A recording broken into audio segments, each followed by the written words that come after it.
If you go to Open for site, when you click the download button, you can't download it.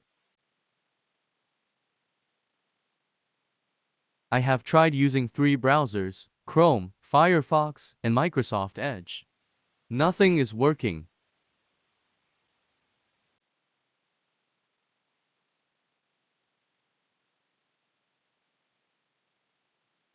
It's have the same result. To fix the issue, just copy the link from the download button. Paste the URL you just copied into the address bar. Remove the letter S from H's. Then enter.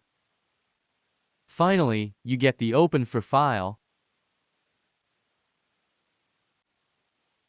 I had tested this method and it working using Chrome, Edge, and Firefox.